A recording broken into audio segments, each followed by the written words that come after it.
Já aconteceu de tu passar horas discutindo um assunto com alguém só para no final tu descobrir que estavam falando sobre a mesma coisa? A pergunta é, por que isso acontece?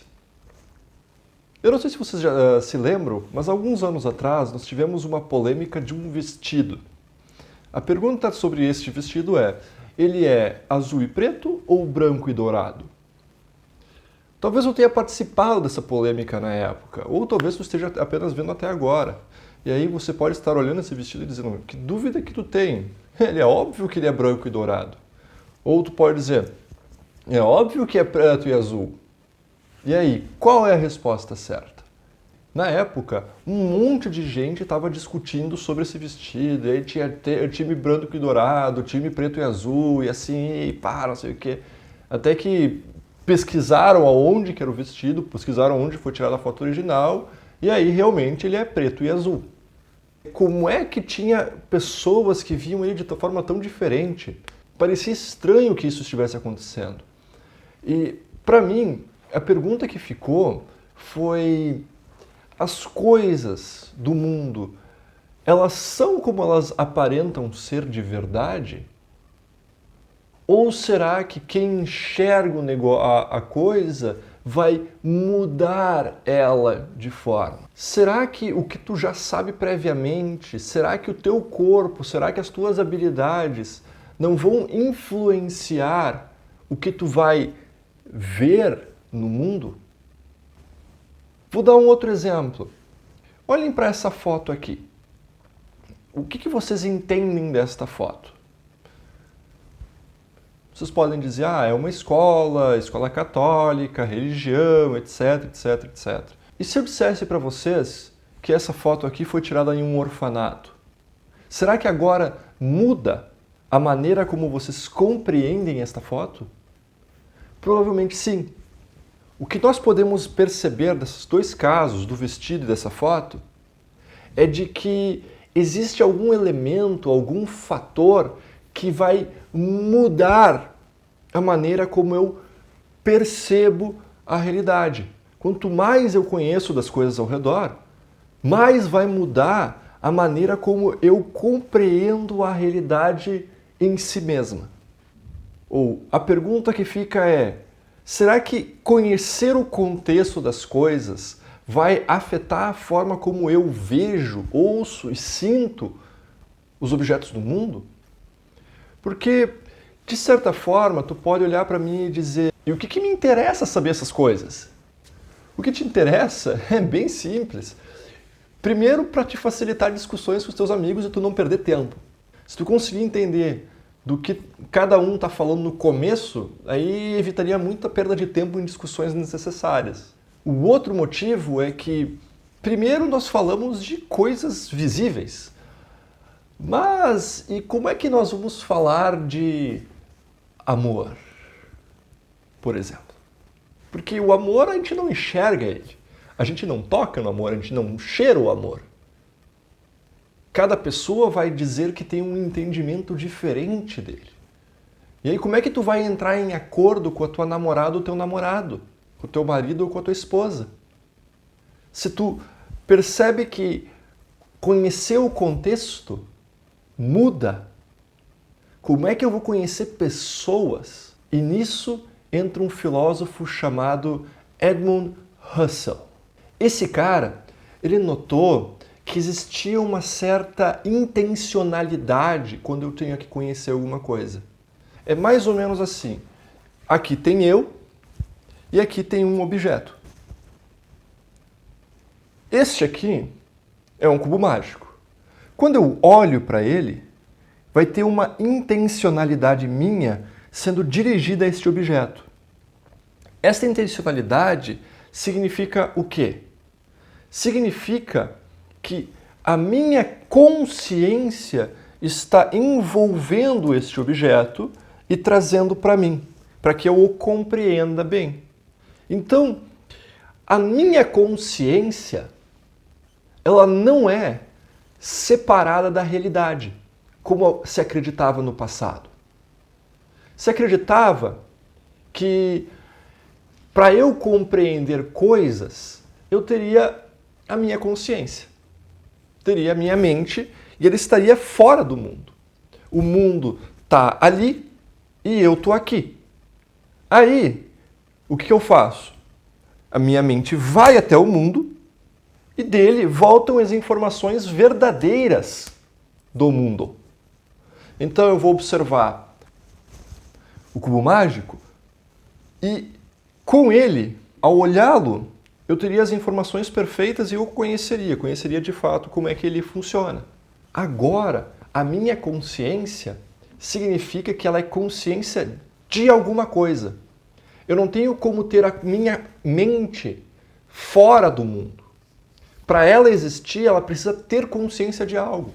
Tu, observando esse vídeo neste momento, tem consciência de mim. Não tem consciência isolada. Tu vai olhar um objeto ali perto de ti e vai ter consciência dele. Tu não tem nunca ela isolada. Se a consciência é consciência de algo, quer dizer que a minha cabeça e os objetos do mundo, e entendam além de objetos, pessoas e sentimentos e paixões e qualquer outra coisa que vocês queiram usar aqui, elas estão conectadas. Eu não consigo separar o objeto da minha consciência, da minha cabeça.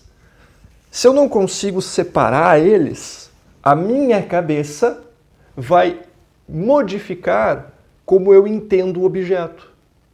Da mesma forma, o objeto vai modificar a minha cabeça. Quando eu falar de um objeto, eu vou ter que, metade do que eu falo, mais ou menos, vai ser sobre mim. E aí as pessoas começam a discordar, porque elas estão falando delas e não do objeto. O Russell vai dizer que essa junção entre sujeito e objeto aqui vai se chamar de fenômeno. É o que aparece. Voltamos ao cubo mágico. Olhando para esse cubo mágico agora, vocês conseguem perceber 5 cores. É claro que se vocês repararam ele antes, vocês sabem qual é a cor que está apontada para mim. A questão é, nesse momento, tu é incapaz de perceber a cor que está oculta pela minha mão. Sendo assim, você nunca verá o cubo mágico por inteiro. Só que aí tu pode dizer: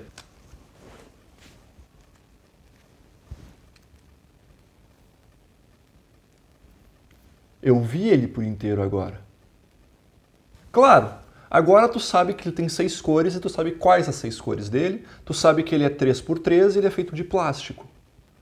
Porém, você sabia que neste cubo mágico em específico, dentro dele, ele possui ímãs? O que isso quer dizer?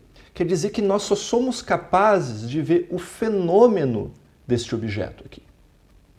Se nós só somos capazes de ver o fenômeno, que é o que nos aparece, a gente vai ser incapaz de conhecer o objeto por inteiro.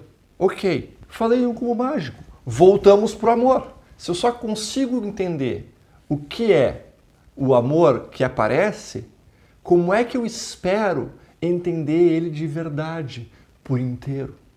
Eu não posso. Eu não tenho como.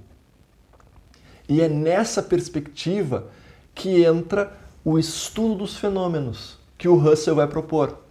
Ou seja, a fenomenologia. Estudo dos fenômenos. Fenomenologia. Logia, estudo dos fenômenos. A fenomenologia é justamente isso. Eu vou ter que ter uma área do conhecimento e ter um método para, de alguma forma, tentar entrar em acordo com todo mundo e captar o máximo que eu puder das coisas que existem no mundo. Para eu fazer isso, para eu conseguir captar o mundo de verdade, eu terei que fazer uma coisa chamada de epoché. Ela é a suspensão do juízo. Suspensão do juízo quer dizer o quê? Quer dizer que eu vou deixar entre parênteses o mundo. Eu vou fingir que a minha mente não existe. Suspender significa deixar de lado. Juízo significa julgar e avaliar. Quando eu vou fazer um exame fenomenológico de uma pessoa, eu vou deixar de lado todos os meus preconceitos e todos os meus julgamentos. Então eu vou conhecer o Bob E o Bob, ele tem algumas características. Digamos que o Bob, ele seja um cara muito bonito.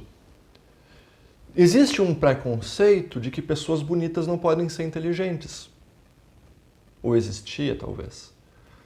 Eu vou pegar o Bob e eu vou pegar o fenômeno. Ele é bonito. O é bonito está vindo e ele vai se ligar à minha compreensão de mundo, à minha cabeça, o meu juízo de que o bonito não pode ser inteligente. E aí eu vou observar o Bob como uma pessoa bonita e burra. Só que pode não ser o caso. Pode ser que o Bob, além de bonito, seja inteligente. Ele pode ser um presente dos deuses para nós. O que aconteceu com isso é que tu errou teu julgamento, ou seja, tu não tem um conhecimento verdadeiro sobre essa pessoa. Quando a gente vai fazer uma análise fenomenológica, nós teremos que observar apenas as características que pertencem a um objeto ou à categoria de um objeto. Retornamos ao cubo mágico. Aqui neste cubo mágico, nós temos 6 cores. Dizer que um cubo mágico possui 6 lados diferentes entre si é uma característica do objeto. Não existirá na face da Terra nenhuma coisa que seja cubo mágico e tenha os lados iguais. Existe na internet, vocês vão ver, a pessoa retirou os adesivos, mas aí ela deixou de ser o cubo mágico e virou outra coisa, por exemplo. Ele tem que ter 6 lados diferentes. 6 lados com essas cores aqui em específico não é uma regra. Eu vou poder ter foto de carro, eu vou poder ter várias outras coisas, ou cores diferentes, inclusive. Mas o cubo mágico precisa ter 3 por 3. Ele precisa ser capaz de fazer todos esses movimentos.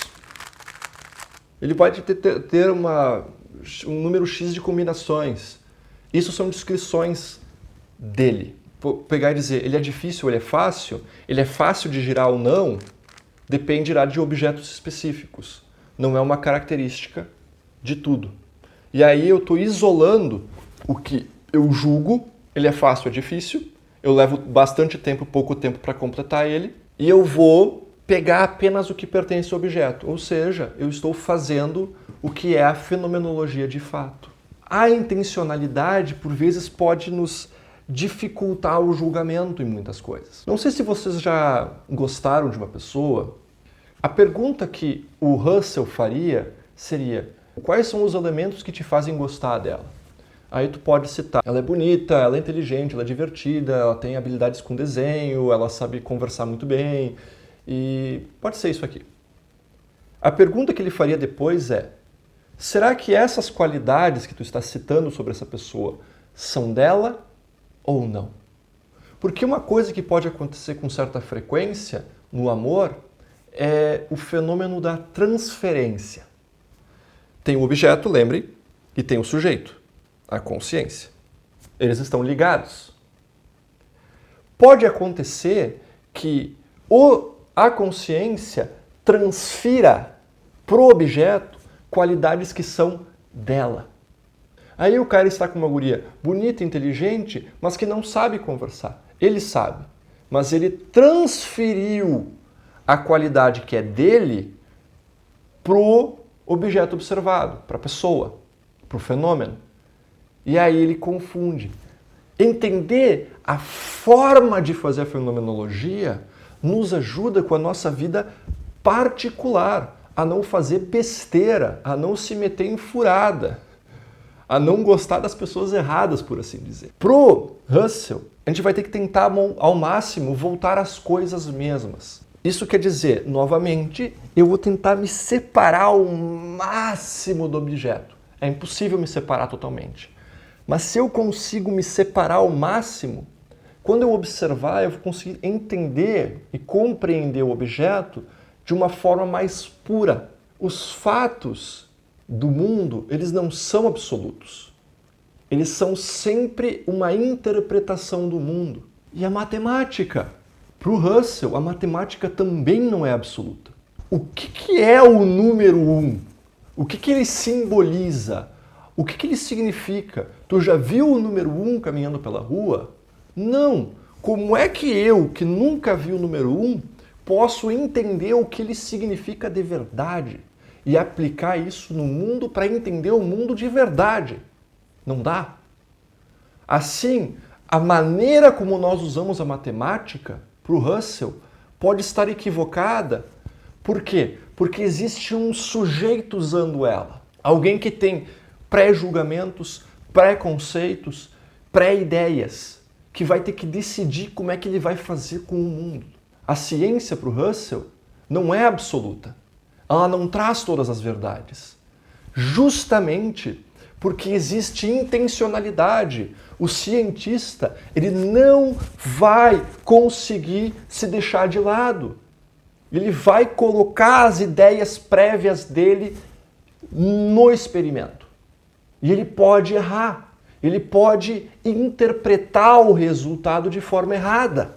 Pode dizer assim, tá, mas eu não devo confiar mais na ciência? Não, calma aí. Eu não estou dizendo que agora a Terra é plana. Pelo contrário, a Terra continua sendo redonda.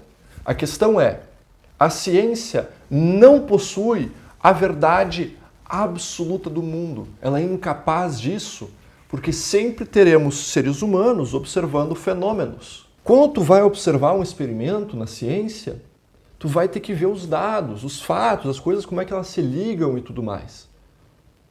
O cientista ele tem que decidir quais são os dados relevantes e quais são os ignoráveis. Quais os dados que fazem parte do que eu quero explicar e quais os dados que são ruído. E aí eu vou ter que julgar.